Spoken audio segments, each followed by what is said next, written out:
हम सब अपने बच्चों के लिए ना सबसे अच्छी चीजें चाहते हैं। सबसे महंगा स्कूल हो, सबसे अच्छी किताबें हों, सबसे बड़ी ट्यूशन क्लासेस हों। लेकिन एक चीज है जो पैसे से नहीं खरीदी जा सकती, और शायद वही सबसे ज्यादा जरूरी है, और वो है पॉजिटिव पेरेंटिंग। आखिर किसी भी बच्चे का पहला और सबसे बड़ा स्कूल तो उसके माथा बटाई होते हैं ना। तो चलिए इस सवाल से शुरू करते हैं। जरा एक पल के लिए रुक कर सोचिए, जब हम अपने बच्चे के भविष्य के बारे में सोचते हैं तो असल में सच में हमारे मन में क्या होता है? क्या सिर्फ डिग्रियां और सफलता, या फिर कुछ और भी है? अक्सर हमारी लिस्ट कुछ ऐसी ही दिखती है, और इसमें कोई बुराई भी नहीं है। ये सभी चीजें अपनी अपनी जगह पर जरूरी हैं, लेकिन खुद से एक सवाल पूछना बनता है, क्या यही वो नींव है जिस पर एक खुश और एक मजबूत इंसान का व्यक्तित्व बनता है? और यहीं पर कहानी का सबसे अहम मोड़ आता है। वो चीज जो बच्चे के आत्मविश्वास, उसकी खुशी और उसके कैरेक्टर को शेप देती है ना, वो किसी दुकान पर नहीं मिलती, वो घर के माहौल में मिलती है। चलिए इस बात को एक छोटी सी कहानी से समझते हैं। ये कहानी दो अलग अलग बचपन के माहौल के बीच के फर्क को बिल्कुल साफ कर देगी। तो यहाँ दो बच्चे हैं, एक आर्यन और दूसरी मीरा। आर्यन शहर के सबसे महंगे प्राइवेट स्कूल में पढ़ता था, लेकिन उसके घर का माहौल हमेशा तनाव और लड़ाई झगड़े से भरा रहता था। वहीं दूसरी तरफ मीरा थी, जो एक साधारण से सरकारी स्कूल में पढ़ती थी, लेकिन उसका घर प्यार और आपसी सहयोग से भरपूर था। तो नतीजा क्या हुआ?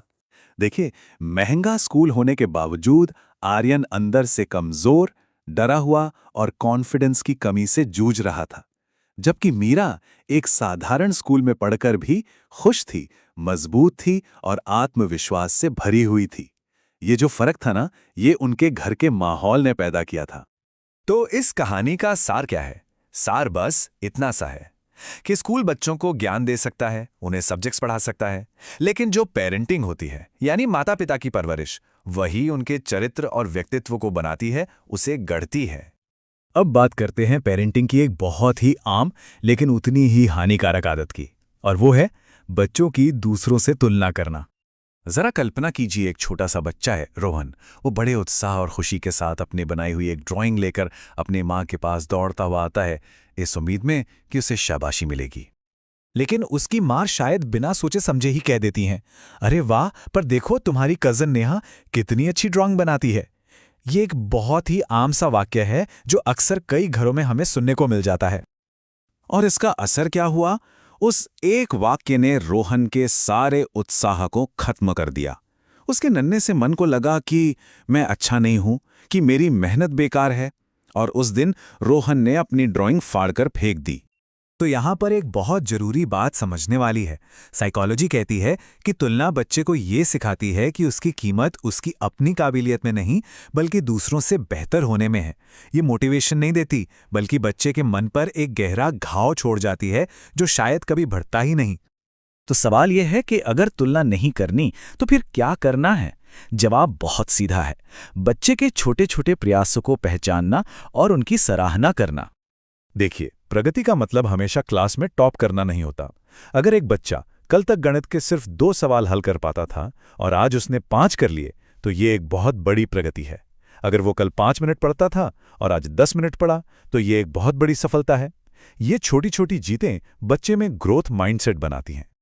बस इतने से शब्द, वाह तुमने बहुत अच्छी कोशिश की, कोई बात नहीं, कल हम इससे भी अच्छा करेंगे, बच्चे के अंदर एक परमानेंट कॉन्फिडेंस भर सकते हैं। ये शब्द उसे बताते हैं कि उसकी मेहनत को देखा जा रहा है और सराहा जा रहा है, सिर्फ नतीजों को नहीं। अब आते हैं आज के दौर की एक बहुत बड़ी चुनौती पर, मोबाइल फोन का बढ़ता इस्तेमाल और बच्चों पर उसका असर। एक छोटी सी कहानी है। एक 6 साल की बच्ची थी, अनु। वो रोज देखती थी कि उसकी माँ घंटों अपने फोन में खोई रहती है, जबकि वो बेचारी पास में ही बैठी रहती है। एक दिन उस बच्ची ने अपनी माँ से एक ऐसा सवाल पूछा जिसने माँ को अंदर तक झकझोर कर रख दिया। उसने पूछा, मम्मी, क्या मैं बड़ी होकर मोबाइल फोन बन सकती हूं? जब हैरान माँ ने पूछा, ऐसा क्यों बेटा, तो बच्ची का जवाब दिल तोड़ने वाला था। वो बोली, क्योंकि आप फोन को ज्यादा प्यार करती हैं, मुझे नहीं। ये एक बच्चे के नजरिए से आज की कड़वी सच्चाई है। ये कहानी हमें एक बहुत जरूरी सबक सिखाती है। देखिए, आज की दुनिया में फोन से दूर रहना तो मुमकिन नहीं है, लेकिन एक बैलेंस बनाना बहुत जरूरी है। बच्चे वो नहीं सीखते जो हम कहते हैं, बल्कि वो सीखते हैं जो हम करते हैं। हमारा व्यवहार हमारी बातों से कहीं ज़्यादा असरदार होता है। तो इन सभी बातों का सार क्या है? सार ये है कि हमें अपने बच्चों के लिए कोई टीचर या उपदेशक नहीं, बल्कि एक रोल मॉडल, एक आदर्श बनना होगा। और रोल मॉडल बनने के लिए क्या करना है? बहुत आसान सी चीज़ें हैं। गुस्से की जगह प्यार से समझाइए। अपना मोबाइल नहीं, बल्कि अपना कीमती समय और ध्यान दीजिए। उनकी छोटी छोटी कोशिशों की तारीफ कीजिए। कभी भी किसी और से उनकी तुलना मत कीजिए। और सबसे ज़रूरी, उनकी बातों को सच में ध्यान से सुनिए। आखिर में इस बात को हमेशा याद रखना जरूरी है। एक महंगा स्कूल आपके बच्चे को एक डिग्री तो दिला सकता है, लेकिन एक पॉजिटिव और प्यार भरी परवरिश ही उसके चरित्र का निर्माण करेगी, जो जिंदगी भर उसके साथ रहेगा।